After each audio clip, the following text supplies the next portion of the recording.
Hello, everybody, and Amanda, love and hug and kiss. What are we doing here? We were on like a long summer break, so A hiatus. a A, hiatus. We needed a to hiatus. recover from trying to, coordinate and schedule and, plan out all these Yeah, episodes that we do I know. I, for our fan. for our Um, the fan. So for the fan. you, the fan, like there's a lot of shit that goes into this, and Yes. we needed to pull back in Regroup. and regroup and just take a break. We were just tired from all Slammed. this work. A lot of work. So, anyway, fan, welcome to We Don't Know Things. We don't. We don't know a lot of fucking shit. Like, it's so true. Yeah, It's one of so the true. reasons too is I started that medication, and for like an entire week, I felt so gross, which that's a side effect of Which feeling medication? nauseous.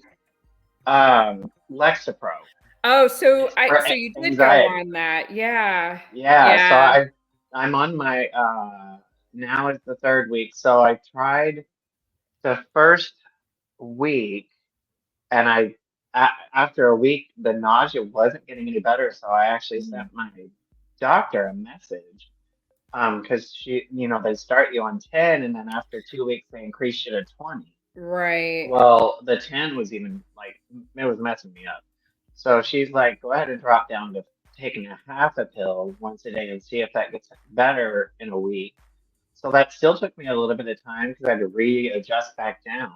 Yeah. Um, so that second week wasn't too great either. And now finally in the third, I'm at the end of the third week and it's like I'm fine. But I said, is it normal for people to stay on such a low dose? And she goes, most people do end up having to go to 20 to get the full benefits. But she said, I do have a handful of people that do fine with 5 milligrams. So I'm just going to stick with that because it seems to be working. I'm sleeping better now. So whatever.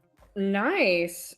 Nice. Yeah. Yeah, I know the medications are always rough to get Mhm. started on, and then if you have to taper off of Come off. them, that's Yes. always yeah. So And I what haven't made been you on find something like that forever. Like yeah. years, decades. I haven't been on stuff like that. So my body was not used to it. Yeah. So what made you finally pull the trigger on that? I was like, it was just getting so bad in the middle of the night. I just was losing sleep. My mind just wouldn't calm down. And I Yeah. would just think about every irrational thing, and it would make me worry and go on to the next thing. And then I would start thinking about like really irrational stuff. Like, you know, I would start worrying about how am I going to die one day? Is it going to be painful? Like those kind of things. And then it would like make me think, what are my parents going to die of? How am I going to handle that?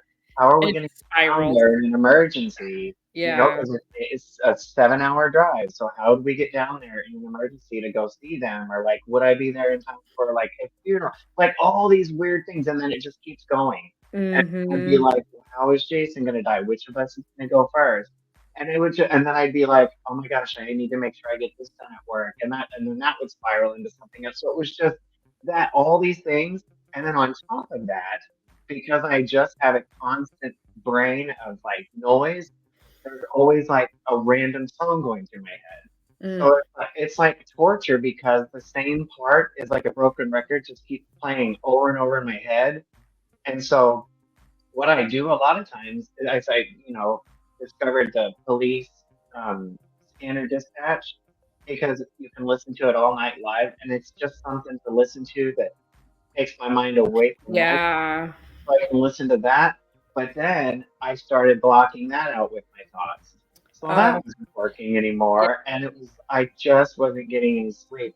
It just wouldn't turn off. And so, you know, I had a lot of people through the years tell me it's getting worse. You need to like try and get on medication. And my doctor would say, let's try therapy first. So every time I asked for it, they wanted me to try therapy. And I'm like, I did therapy all my life and I still always had to get on medication because it wasn't enough.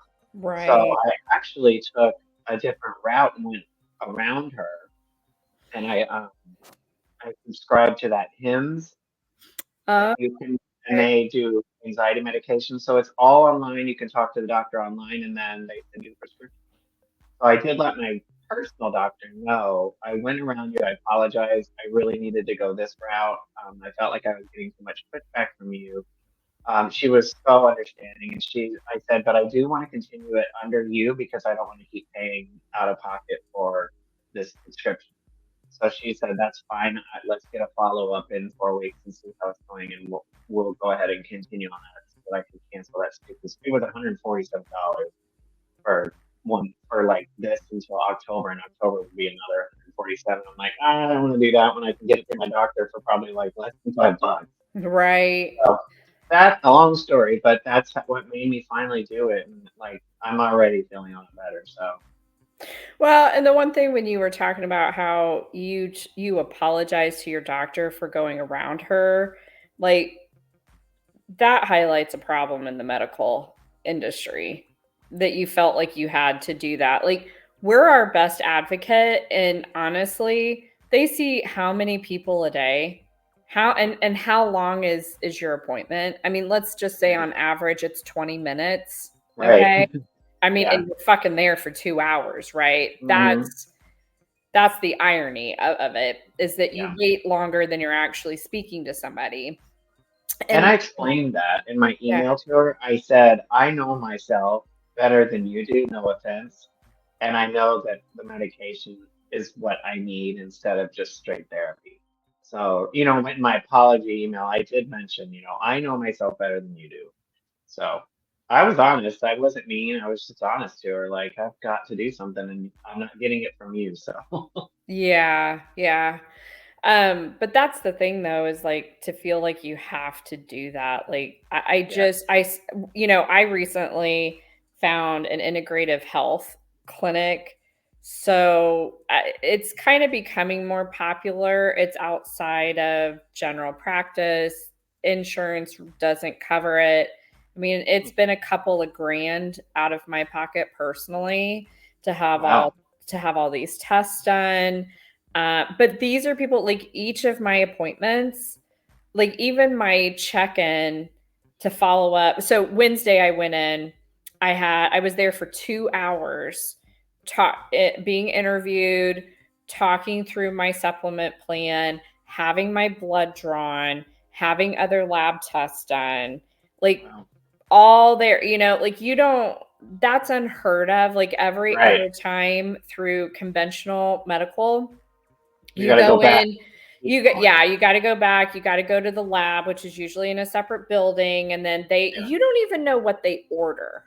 Like Right. they don't even go through the list of stuff of the Right. labs that they've ordered. They're like, okay, I put in the order. I'm like, for fucking what? Like, Right. what are we testing for? And then a lot of times they don't even tell you your results. You just have to read about them. No, you read about them, and that's what a lot of it, like a lot of them have gone to. I mean, even the integrative health, they go through the portals. I have a My portal chart. Yeah. for one of the labs. Mhm. Quest Lab is a big lab Yeah. throughout the country. Yeah. Like Quest and LabCorp, those are the biggest Yeah. ones. Well, I got a notification that one of my tests had a result. Mhm. And I was like, okay, well, I'll go in and check it out. I know I'm not going to be able to read the results. Like, I don't fucking Right. know. Yeah. But Right. something popped up positive, and I was like, okay, what is positive? Like, Right. do I have the herp? Do I got herpes? So, I was looking at that, and it's like it's for an autoimmune disease that it popped up, which I thought was interesting. And so I Yeah. kind of just did some of my own research on it. And I was like, oh, okay, well, this will be, I mean, I think it's maybe in like another week or two, because I have other take home labs that I have Mhm. to do here, and then I have to send those in. So until they get all the labs back, then I have another follow up, like hour long appointment that they go through Right. all the results with me. Oh, that's nice. Yeah, just because I just kept going into the doctor, and it was like, okay, I have always gotten migraines, but they've been like, anywhere between 3 to 5 in a year, very, very rare. But then all Right. of a sudden, starting last year, I started getting these like tension headaches. And I mean, it was like my whole head, it was in my sinuses. And it was just like, oh, well, here's a script. Here's a script. But I'm like, Right. okay, that's fine. But what's causing them? Right. You know, like, do I have a brain tumor the size of a banana? Like, I A take it out, banana. you know, like, I love we, that you chose banana instead of baseball or orange or softball. Like yeah, a banana. a banana, a banana. You never know. This shit could Right. show up. You don't know. You don't know the shape. And I would be the one that have like the weird shaped tumor. The doctor would be like, I've never seen this before. It looks like you have a penis on your brain. Like, You well, have a tumor that is in the shape of a horseshoe. yeah, okay. Well, it must be good luck then. It's my good luck tumor. So we're going to Never leave that taking in it there. out. Yeah, exactly. We're never taking that out. That's my good luck tumor. It may it may cause blindness in one eye, but god damn it. It's my lucky tumor. Oh goodness. But so yeah, Yeah. I just kind of started that journey. So it's interesting. I think it's sad though that like I'm lucky that I can afford it, but so many other Yeah. people can't No, no, afford yeah. that. And they have to go into just your regular, walk in clinic that Medicaid or Medicare will cover. And, they're all about the numbers. It's like, okay, Yeah. how many people can you see in a day? It's like, that's not the point of healthcare. That was never the point of healthcare. And at some point, and I think it's when insurance became involved, that it's now like this A moneymaker. huge money maker. Yeah, because it never was that. Like I remember my grandmother telling me like how much it was for her to have her babies, and Mhm. I was just, it's astounding. And my aunt, she worked. Maybe it was a dental office or maybe it was a medical office, but it was in the early '80s when insurance started to creep in to the whole atmosphere and ecosystem of the medical, and she got out of it because of that, because it just made it so much harder to run a facility just to I'm see sure. people, and Yeah. honestly, like I think it would be far two things. If insurance was out of it and you could only cap, like everybody is sue happy. Everybody wants to sue somebody for Yeah. some money that they can retire on, right? Like that's the mentality. But so often, so much of that is awarded. And so you keep seeing it. So who wouldn't think, well, I'm going to go Right. sue somebody, right? But if those things stopped, or in look, if somebody is malpractice, absolutely they should be held accountable. At some point we got to figure out to what limit, like what does that look Mhm. like, and you got to cap it. But I guarantee you, if we did that and got insurance out of the mix of it, I think it'd be a hell of a lot cheaper for people to pay out of pocket, go on a financial plan if it is something incredibly a major surgery of some kind. Because when Right. we came out of IU, we didn't get the benefit of staying on our parents' insurance. Once you Right. graduated school, you were done. You were out. And I remember, I think it was like for the first year, I didn't have a job that gave me insurance. So Mhm. I went and bought my own, but it was only catastrophic. So it was like major surgery, stuff like that. It Right. didn't cover normal doctor visits because I didn't need to go to the doctor. Like I wasn't a Right. sick person, right?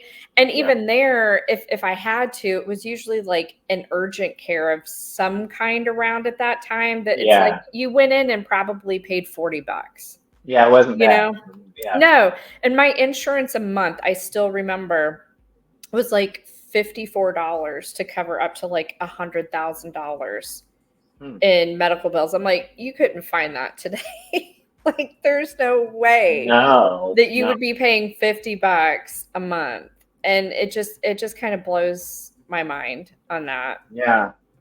It's a mess. I mean, yeah. It's just, and Jason takes all kinds of different medicines now. So just um, trying to coordinate the different insurances, not insurance. Some of them are through like programs, and some are through insurance, and also like the different pharmacies. I Some was just gonna pharmacies won't say, take them, and some will. So it's like and ridiculous. that's nuts. That and even if you have CVS, Walgreens, Meyer, and Kroger, and they can all fill it, right? They all take the insurance. Yeah.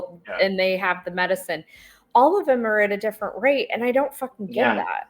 Yeah. Like, And I when I don't get. worked for CVS, and when Jason worked for CVS Corporation, all of our doctors are at Henry Ford. All of it. Like everything that we get done is Henry Ford Hospital. And Henry Ford, when we both worked for CVS, Henry Ford wouldn't fill it because we were required to go through CVS pharmacy for our insurance, which was stupid to me because that's a monopoly to me, in my Do you opinion. mean when you worked at Walgreens, you couldn't go Mhm, through Walgreens because CVS? mhm. When did you work for No, CVS?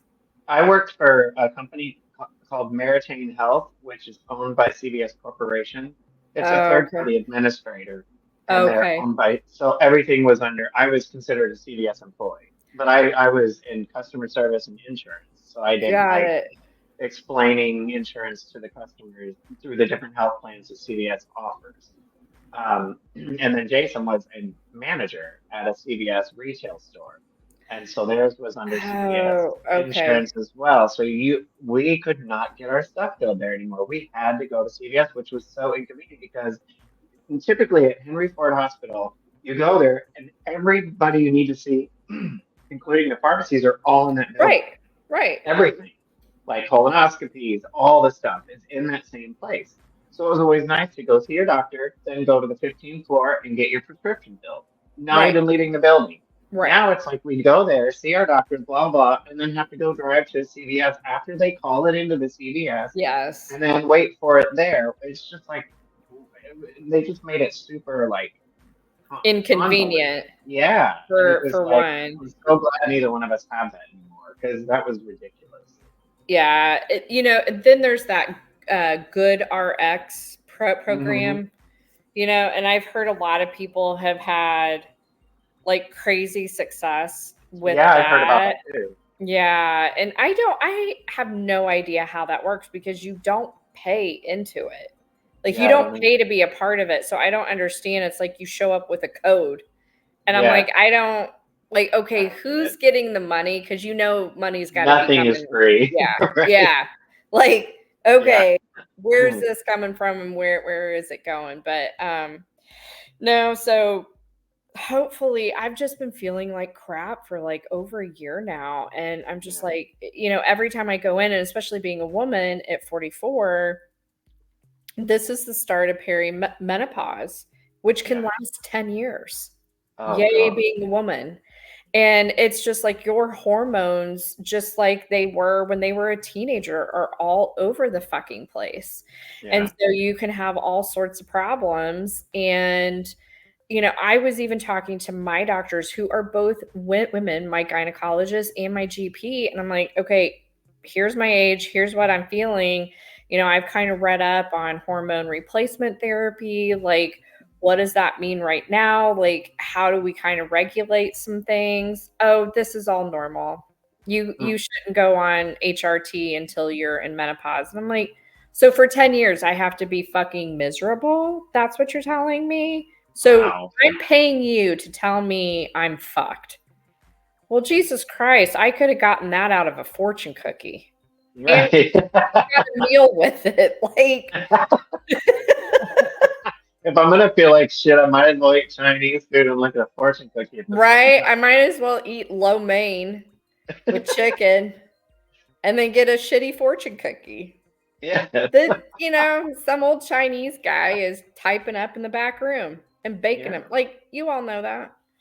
But yeah, I don't know. Oh my God. It's just I think it's when you start to get older and you do start to have issues, it's like then it really It starts to matters more. it matters more. Yeah, it really does. And I'll be interested to see what comes out of it because there's just things that have been going on that it's just like everybody else just wants to write me a script or, Yeah. okay, I've been to physical therapy because my back hurts, but now we're back in the same situation again. So, okay, that helped the first time, but it's like I can't be in physical therapy my entire For life. the rest of your life. Yeah. Right. So what in the fuck is going on? And it's just, well, it's never a satisfactory answer for me. It's one of those where it's just kind of like, oh yeah, well, it kind of sucks. Time to go, and I'm like, okay. Yeah. But like, well, what you're feeling is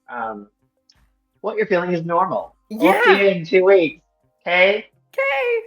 Make sure you check out on the way out. Yeah, exactly. And then they always want to send you a survey. Oh my God. Can people stop sending surveys now? I'm so tired of them. I'm just like, yeah, everything. DoorDash. Everything. Oh God. All of them. Oh God. I mean, yeah. You can ask a simple question like, you know, I don't know. You can ask somebody for directions, like at McDonald's or something. Like, how do I get to St. Clair Shores from here? Oh, you go right out here and then just keep going and you'll see it on your right. Would you like to take a survey about your customer service now? No, I asked you for fucking directions.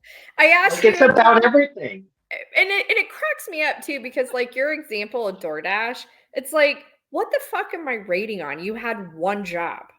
Yeah. One job to get my food to me in a reasonable time frame.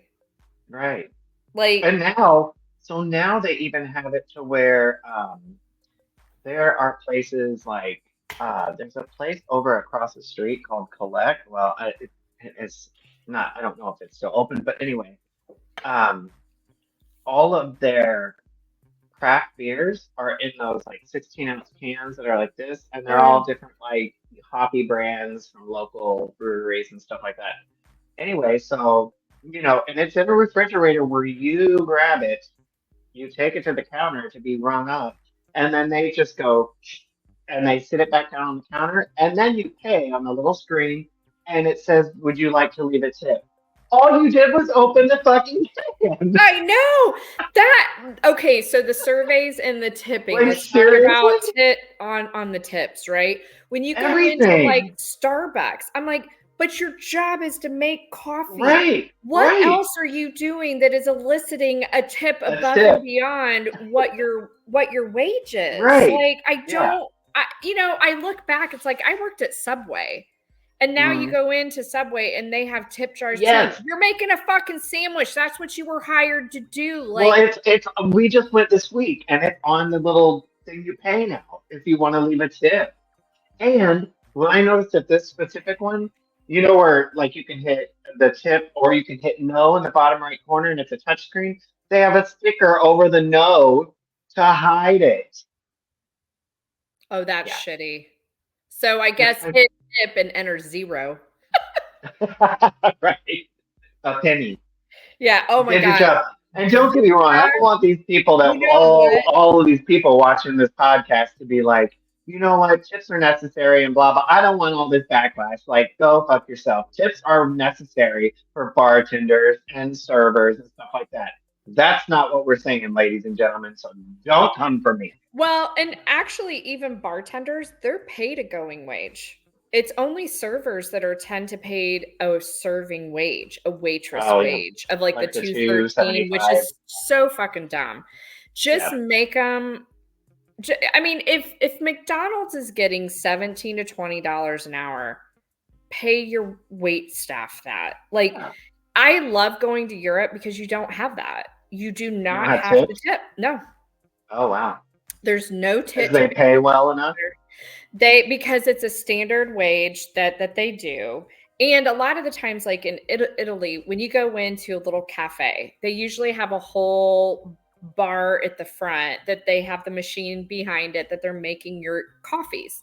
And you get it and you stand and you sip it, because they're not huge cups of coffee like we get here. They're the little things of espresso. So you sit there, you sip it. And then, I mean, maybe you're there for 10 minutes or less and you go. Now, if you decide to sit down, they will charge you a seating charge. Wow. Yeah. So you have to be aware of that, but they will come and retrieve your items from you and stuff like that. So kind of there's a serving element that now becomes part of your experience once you take a seat. And I think that's supposed to cover the additional work that goes into Right. it, which I totally get and understand and Yeah. more Yeah. than willing to pay. But I even hate the tipping now because it used to be 20%. Now everybody, thumbs their nose at you for leaving 20 and they're expecting 25. And I'm like, okay, look, if I go out with all my family, there's easily 14 or 15 of us. Okay. That's a large Right. group. Yeah.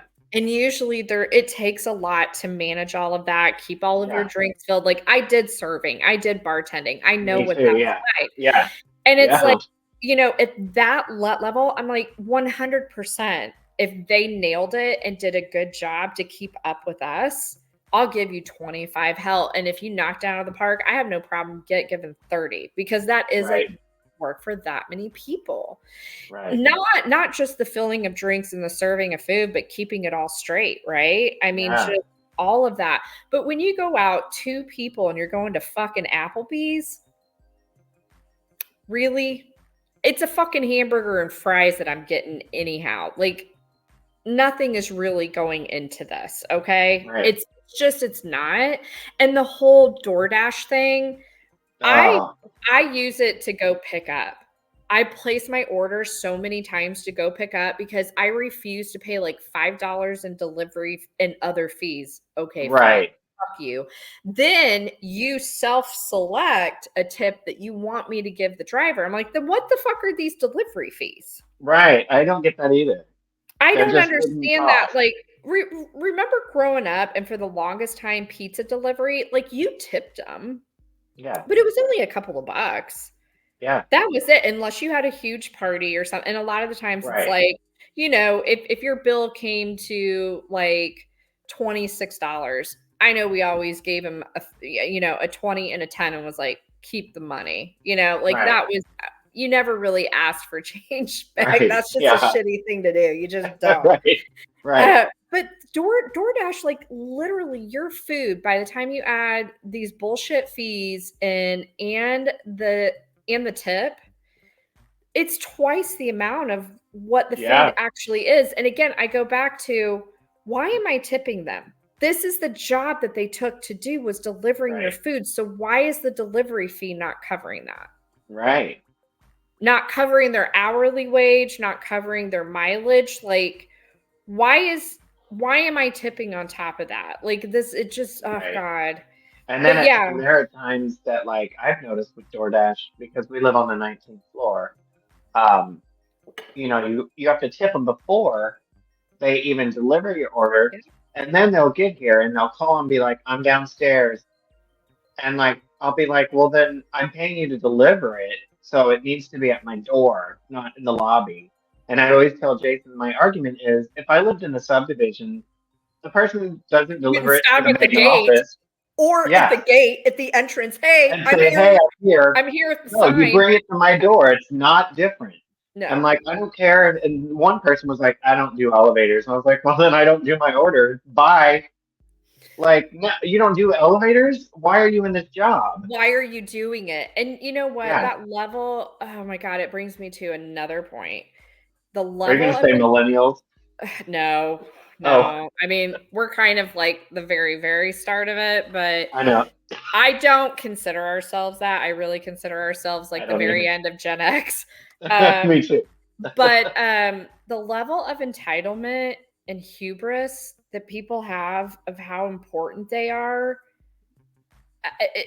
it's Reality's gonna hit. shocking to me. It is shocking to me, like Yeah, me too. how important they think that they are, and that, like, again, you signed up for a job, but yet you want to make all these concessions and if, ands, or buts. No, bitch, you signed up for this. Yeah. Nobody forced your hand on that application or the interview or the thumbs up that you were going to show up to do it. Fucking do your job. And by the way, somebody told you the wage that they were going to pay you. So when you get on the job, don't fucking complain and bitch that you're underpaid. You knew what you were getting paid when you signed up.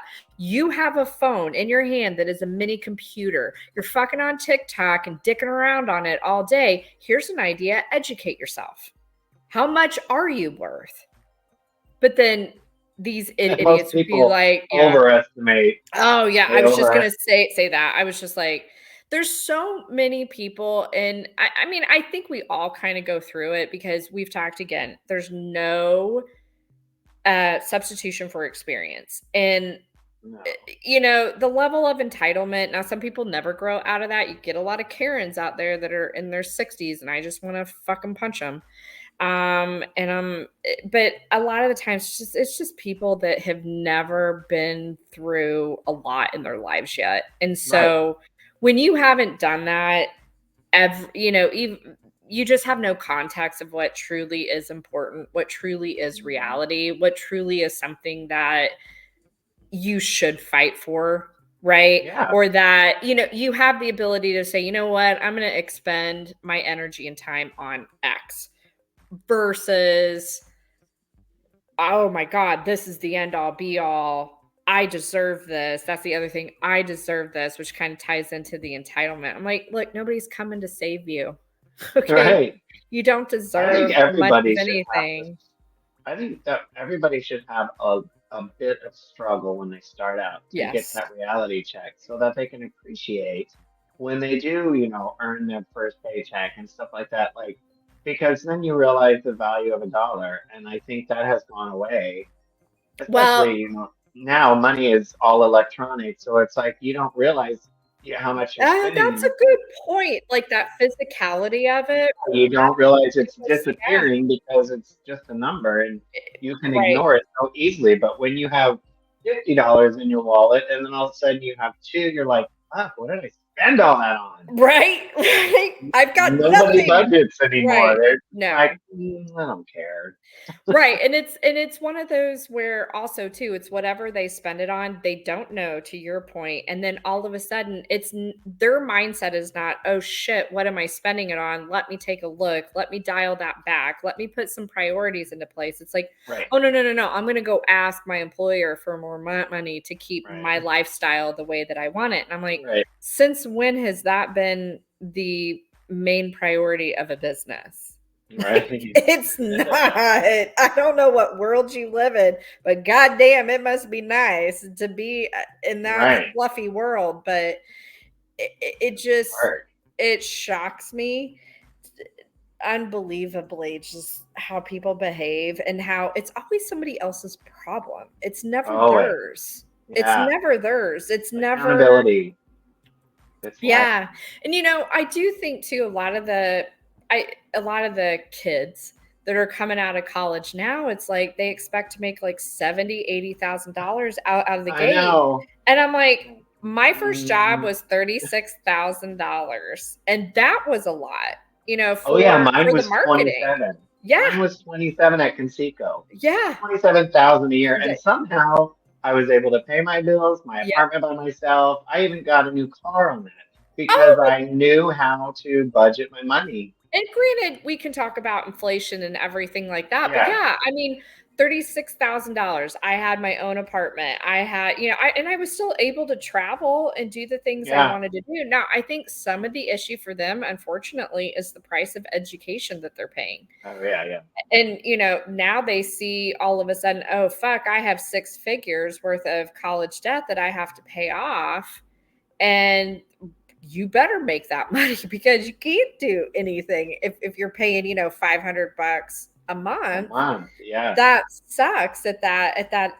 You're just not. That's why I do not give to IU, our alma mater. Go fuck yourself. I'm like, you're not. I gave you enough. I gave you enough when I was there. And quite frankly, if this many kids are coming out with that level of debt, then you're not doing your job. And to be honest, I don't know if education at that level anymore has the same value that it did for us 20 years ago, because we didn't have access. Like the internet is not what it is today. All the online, the ability to go in and teach No. yourself, like Yeah. it just wasn't as pervasive as it is today, accessible as it is today. Well, Like, and hell, when we were I didn't have a laptop. Most people I knew didn't. most people went to the computer labs Yeah. to use a computer. And remember, our email up until senior year was DOS base. Remember Yes. that? Yes. Yeah. It was And the that green became screen. webmail. Yes. It was And called webmail. that whole interface was like, whoa, what is I know. I'm like, this? this is so much nicer. Yeah. Oh my God. I don't have to hit like Control L Enter to send an email or something, I could just click a button that literally fucking says send. Send. Woo! Who'd have thought? So some of that shit though, like, I don't know. It just boggles my mind. And now that I'm kind of involved with HR at work, it's just, we've talked about it before. I still struggle and wonder, like, why would anybody choose to go into HR? Why? Why would you willing and wanting to go into that? I have no idea. It must just be a personality thing. I just don't have the personality to be like, oh yeah, it's not that I don't care. I'm a caring person, but at some point it's like, this is not a fucking problem. You think it's a problem? It's not a problem. And by the way, it's not my problem, the company's problem, anybody else here. It's yours. It's yours. Go fucking figure it out. Like, just get out of my face. I've got other shit to do that is far much more pressing than whatever this problem is that you think you have, because it's not. Like, it's not my feelings. Welcome to life. Yeah, hi. Because guess what? High school doesn't have HR. College doesn't have HR. Yeah. And you figure that shit out when people hurt your feelings. Yeah, and that's such a funny point. Like, high school and college does not have HR. Why do companies have HR? Like, why all of a sudden? Because everybody's a wuss. Yeah, because everybody's a bitch about everything. Whereas I guess in high school, it's like, well, I'll fight you in the parking lot. And in college, and you're right. Nightclubs at work, like, oh my God, that would actually solve a lot.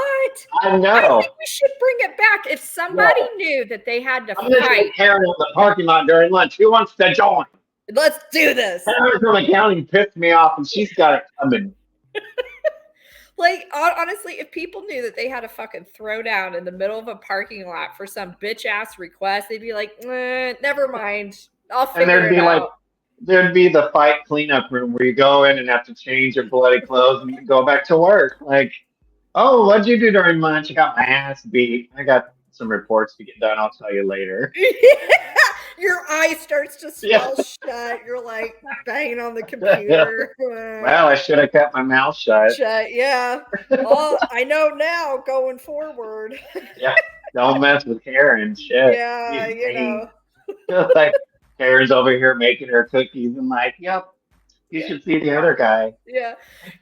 Bill over in accounts receivable. He's got a mean left hook. Watch you better duck and roll. Yeah. And see, that would solve the problems. People would stop being bitches to each other. It would kind of be like jail. Like when the new hire came in, they'd be like, you got to watch your ass or you're going to get your ass kicked. You're going to become someone's bitch. Then everybody would behave because you'd be like, I ain't saying shit to anyone. Right? Like, it would make you think, like, is this really worth saying? Right. Is it just me? Maybe it's just me. Maybe it's just me. Maybe it's not a pervasive issue, right? Right. Yeah. Maybe I shouldn't use that slur because I will get shamed. Yeah. I'll stick to my work for today. Yeah, exactly. And then there'll be the times where it's like, that motherfucker is a bitch. I'm calling her a bitch, and I don't care if she's bigger than me. If that ends up she clocks me right in the jaw, fine. But she's a fucking bitch, and I'm gonna say it. Like, okay, fine, great. But everybody is so tender. Everybody is so thin-skinned. It's like, it's really hard to have a meaningful, decent conversation with somebody without somebody bringing in emotions to it. my filters. My boss filter everything. My boss asked me yesterday. We always have a standing meeting on Fridays, and we were kind. It's always an hour, and for 45 minutes, we got through the everything I had on the list that we needed to hit. And he goes, "So, how are you doing?" And I go, "I'm fine." And he goes, "You know, you're a really bad liar." And I was like, "Yeah, well, I'm working on it." It's just it's one of You're a those. really bad therapist. Yeah, exactly. I'm like, I'm glad I should have said that. I'm like, you're a shitty therapist. I'm glad this is free. You're only asking because you have to. Yeah. I mean, I will say, like, I genuinely think he cares and he wants Yeah. to know. I'm just not that type of person that I talk about it on the job. I don't want to share that Right. shit on the job. Like, Yeah. if it's really impacting the product of work that I'm doing, if it's impacting people's ability to work with me, then yes, it is an issue and we need to talk about it, and I need to Right. find some way to adjust it, right? Some way to manage it much better so that I'm not impacting the work product or the people Right. around me. But you know what? Not everybody is happy every day. Not Right. everybody, really wants to be at work. Yeah. They just don't. If somebody is just more quiet than usual, but they're still getting stuff done, it's like all of a sudden it's like Leave them that alone. becomes an issue, Yeah. right? The It's just like, you problem. know Right. what? They're getting their work done.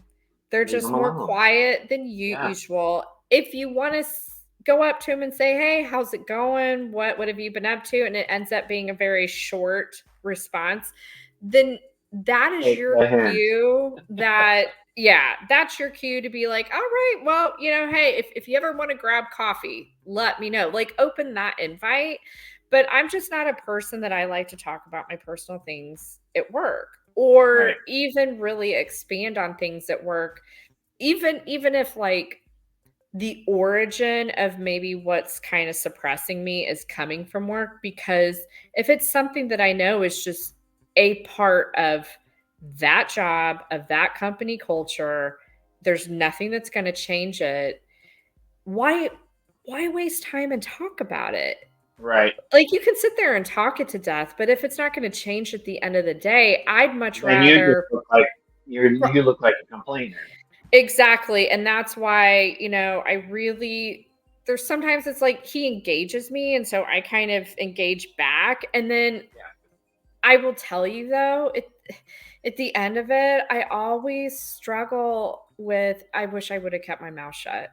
I wish I Oh, just wouldn't have said anything. I've done that. Not that I said anything that was problematic, not that I said anything that was not professional. It's nothing Right. like that. It's just the fact that I Was it opened even up. helpful? Yeah. Yeah, I was just like, I just feel like, God, I wish I could just stop it and find a way to be like, look, I'm okay.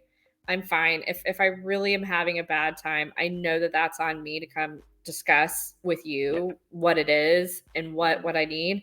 But honestly, things are what they are, and we just need to. I just need to get things done and through the day so I Right. can go home and live my life. Yeah. I mean, No, I do that. I do honestly. the same thing. But like a lot of times I do. So it's funny because I just had my mid-year review last week. Actually, this past week, and like I at the beginning of this podcast, I mentioned I hadn't been feeling that great because I started new medication, and then Jason had he had Mhm. to have a procedure done and all that. So it was like two things Back for to two back. weeks that Yeah. I was dealing with, and so I got a great review, no complaints, no you know not even constructive criticism. It was just all really positive, and I did let her know because my numbers in my opinion, my numbers were lower than I typically expect from myself, and so I just let her know. I was like, I'm going to be honest. I haven't been at the top of my game for the past 2 weeks, and I apologize for that. I'm trying to be transparent. I've had a lot going on with this new medication that I've started, and then with Jason, and the things that he's going through. So my brain hasn't really been that focused on certain tasks that my Mhm. numbers are lower. And she's like, I would let you know if there was a problem. She was so understanding. And she's like, but I do understand you letting me know, but I promise you, if there was an issue, I would have already told you by now. So I just like that part of it as far Yeah. as opening up because I don't want to be the one that looks like that's weird that Nate hasn't been hitting numbers for the past 2 weeks and just like no visibility Right. or like just wondering like, well, I don't know what's going on. Maybe he's just slacking. I at least want to make the argument like I know that I'm doing this. This is why, and this is only temporary. So I like to be open and transparent in that aspect. For sure. And that happened to me at the beginning of the year, just when, after losing Hendrix and everything Yeah. last year, it just hit me hard come January. And I was pretty much the same, like just that transparent to my boss about, I just had a long-term relationship and my cat is my child. I don't have children. I live alone. This is, they are my kids. This is a huge grief center for me. And I'm working through it, but I don't that's all I want to share. That's all I want. And a lot of other Right. times it's like I think maybe the next time he asks me, maybe I'll respond with a question of, do I appear that there's something wrong that you're Oh asking yeah. me? Because Right. it's like if What brought this on? right. Are you asking me because it's just part of a question you want to start asking now in every meeting of Right. ours? Or is there some type of behavior that I'm exhibiting that is making you a little concerned? Right. That's a Because I good idea. think that'll help me, but then it's also one of those things of like, to your point, I think we need to be transparent so that our supervisors, our boss, our managers, they are aware enough of what's going on in our lives that could have impact on the job, again, temporarily, because Right. it can't be a permanent thing. If it's a permanent Right. thing, then we need to find another alternative when it comes to the job so that we can meet obligations and they can meet their business needs. I mean, Yeah. it's not, Yeah. sometimes it's a no harm, no foul situation. It's just unfortunate that we're just not in alignment at that point in time. And that's I think That happens to everybody. that happens to everybody. It's kind of like a romantic Yeah. relationship. You're not in alignment sometimes, so you move on your set separate ways. And again, it's like, yeah, it kind of sucks. It's a bummer. Sometimes it hurts a lot, but at the end of the day, it's like you have to make those hard decisions for yourself, knowing that in the long run, it's for the betterment of your life and for everybody's relationship here. And again, everybody just takes it so goddamn personal. I'm like, it's Yeah. not. It's not. And everybody wants to think they're so important at what they're doing and their job is so important. I'm like, look, ain't nobody here saving the motherfucking world. Okay? Yeah. Nobody. I still struggle with, let's say that I'm not feeling well and I call off, and this is PTSD. It's not, my company does not treat me this way. It's from previous employers Yeah. that now, even still, when I call off, I'm like, oh my God, what are they thinking of me? Do they like, am Yeah. I going to be in trouble when I go back? Like, what do they have an opinion now? Because it's all that stuff because in previous jobs, almost Yes. every single previous job I've had, they treat you like you're a goddamn criminal if you call off work. Every single previous job I've had. No, and I And was just most gonna say, recently, the, yeah. the two most recent ones were the worst. And that's the thing is like I I know this job and the last one, I didn't have that issue. I think they've been pretty good, but I definitely in the beginning of like all the dumbass retail jobs you had, right? Oh, that's the They're worst. one of the fucking worst because they're like, Yes. "Oh, okay. Well." I'm like, "Bitch, if you want me vomiting on somebody, hi, you need a medium? Here you go. Oh, here you go. Yeah. Try that on, Right. Just flick the I corn have. off. It'll be fine. Yeah. Right. We'll launder it for you and mail it to you. It'll be great. Yeah. I've Yeah, got I more mean, sizes in the back. I mean, the it's awful. retail was horrible. Yeah, And then, and so to your point, like that PTSD, it's like you're like, oh God, I'm gonna have to like call in and say something. And then sometimes I can't remember any specific points in time.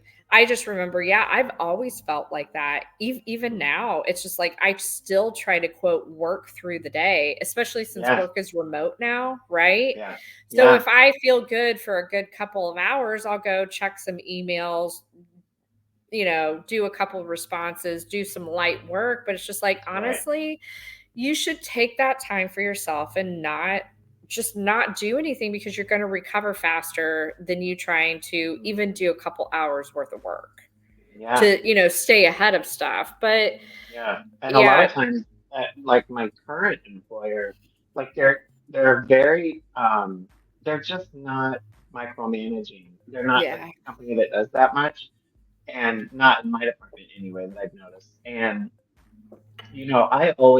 I'm very honest and I give exactly the reason that if I have to call off, for whatever reason, I tell my boss exactly what's going on. But she always tells me, you don't have to do that. You don't have to give me an excuse, or you don't have to give me like a doctor's, like, because I will sometimes do a screenshot of a visit that I've had or something like that, just so she knows I'm not taking advantage of the situation, their leniency on it. But yeah, she tells me all the time, you don't have to do that. I'm like, I know, but it makes me feel better that I'm letting you know I do respect this job, and and I respect all of you enough to let you know I'm not lying when I actually miss work for reasons. I'm not just calling off because I want to go fucking like, lay on a beach somewhere right, and drink margaritas. Like, right. no, that's I'm not what I'm doing. right, right. I'm sick. Yeah, Right, exactly. right, Yeah, yeah. right. No, Yeah, I've actually had to, probably in the last year, I've been very, very diligent on, if I can't get to something, whether it's professional or personal, right? Whether it's a friend, whether it's somebody again at work that they're relying on me for information, or yeah, I'm sick and I have to call in off. I've been very, very specific anymore about keep it short and simple, yeah, because I have a tendency, and I think it is something that a lot of us do, that we go on this dialogue and this diatribe of like, yeah. It's hey, I'm sorry. PTSD. Yeah. Hey, I'm sorry. I can't come in. And this is why I can't come in. Right. I write And a it's whole like, damn book. it doesn't matter, Yeah, like a lot of the yeah. times is, if I told somebody I was going to have information for them at work on such and such day, and that day rolls around and I wasn't able to get to it because something more critical came up, like that's exactly what I say anymore. I'm like, hey, I know we discussed this. I said I'd have this prepared. Unfortunately, I had another situation that was more critical in nature, and that had to be moved up the priority list. I'm looking at X date now to get this to you. Right, Sorry right. for any inconvenience. That's it. I'm like, I don't have to go in and tell you anymore. Oh God, this came up. Then I had to do this, and then I had to do that, because I'll start to type it now, and then Right. I start to go delete, Backspace. delete, delete, delete, Yeah. delete. Yeah, because I'm just like, I need to get better about that. you just cannot keep doing that. And Yeah. it's just awareness. It's becoming more aware of it. And I think I only Uh-huh. became more aware of it because I started hearing more podcasts about it, like Oh, our great one, we're going to teach you guys things. Because at that time I didn't know things, but I know things now. see, see, See, see what we see, did there? flipping it around. Hey. Hey. So, but yeah, I mean, it was, a lot of it was just listening to other podcasts, reading other articles, reading other blogs, picking up a book, and all of a sudden, and again, it's the repetitive nature of it. Before I started to see it, before I started to recognize, oh shit, I do that, Well, and I do it's that a funny because you lot. realize there are more people that do the same thing as us than not. Yes, You yes, realize, oh my gosh, everybody has been doing this. So why? And it's not. it's not right or necessary. So all these other people have changed. I just need to change too. It's like, okay, I'm not that different. Well, and going back to kind of the PTSD part of it is in wanting to show, hey, look, I respect you. I respect everybody else I work with. I respect this job. I'm not here to take advantage of it and take advantage of the situation and the policies that you guys have created, because there's always that one fucking asshole that does and then Does. blows everything else up. And then I Yep. think that's what causes you to be on overdrive of being Yes. on guard, and then having to give somebody a Spanish novella as to why you were 5 minutes late. Yep, that's exactly what happened with our recent attendance policy. We really didn't have one in place, like written, because it's been lenient, but we had a previous employee that just kept doing it. He kept because we have to go in the office on Tuesdays and Wednesdays. Well, this person missed almost every Tuesday and Wednesday since the beginning of the year. And so they had to develop an attendance policy. And it's like, Yeah. so now this person screwed it up for the rest of us Yep. who aren't taking advantage of it. So Wait, now, and guess what? That person's gone now, but we also have to deal but the with the policies baggage. still say, yeah, it still Yeah. stays around, because the Yeah. rest of you would, if you were sick and still could work, you'd be like, hey, look, I know it's Tuesday. I'm not feeling well. You don't want me around. I'm just going to stay here and work from home. They would have been fine by it. Fine. But you have that one fucking entitled motherfucker that has to Yeah. fuck it up for everybody else. And then, you're stuck with a shitty policy that otherwise everybody else was adhering, because they're genuinely good people, and people that take Yeah. advantage of others, they're shitty people. I'm sorry. I'm calling him a Hmm. shitty person, because It's they're, right. It's true. they, It's selfish. yes, it's incredibly selfish, narcissistic, likely Yeah. too, that you're so Because more every important that time, you don't need to show up.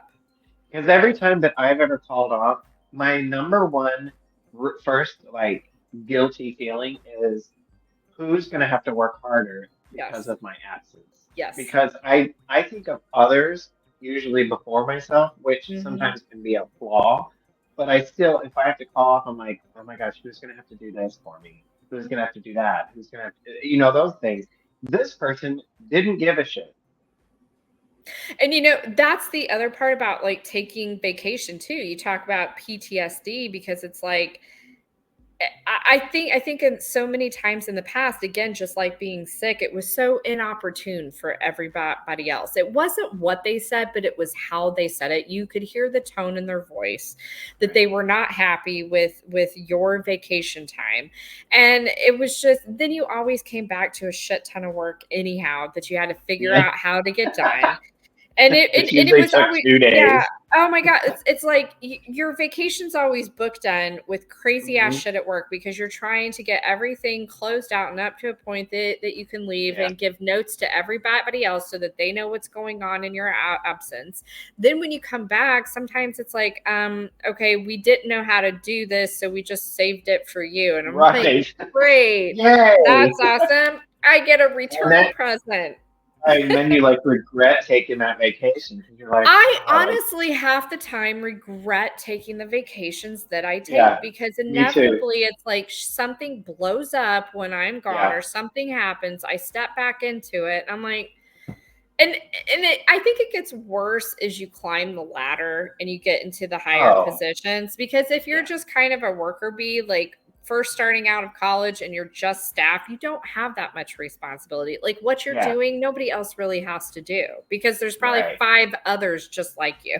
Yeah. Okay? Like Right. it's fine. And then so when you come back, it's like nothing ever happened. But man, when you're a manager or Oh my higher God. senior Yes. leadership than that, it's like, Yeah. It's more important. oh my god, there's so much that comes into my world on every single thing in the business, Yes. and it's just like when I'm not there, like I have to make sure that my boss is like, hey, all these things are still outstanding. So and so mentioned this. I don't know what's going to happen. And then when I get back, then you have to go through that same fucking list to see what happened or what didn't happen. And you're just like, oh my God, like, why do I even go? Why do I even leave? Why don't I just stay home and log in and check email, get emails out for the first 3 hours of the morning and then fuck off the rest of the day? Like that almost feels like more of a vacation. Yeah. I don't know. It's nuts. But can you believe we're already at an hour of solving the world's problems? The world's problems. Right here. You're welcome, kids. Thank you for showing up. Thank you for being patient, KP, for a month. I knew it was about ready. I knew you were about ready to slit your wrist, kid. I knew it was coming. I said, Nathan, I said, KP, we got to show up for this man. Like, we can't leave him hanging anymore. I'm getting worried. So, but yeah, solving people's problems, bringing knowledge. One episode at a time. One episode. I mean, we're not saving the world, but I don't know what we're saving. I think we are. Oh my God. It was so good to be back with you. I know. Yeah. All right. We'll do this again in 2 weeks. We will be back in 2 weeks. So again, our one fan, if you have topics that you would like us to discuss, we're open. So yeah. All right, ladies and gentlemen. I'll talk to you soon, everyone. And Amanda, love your face. I love yours too. See everybody later. Bye. Don't forget to stay on until. Oh, I'm staying. Okay.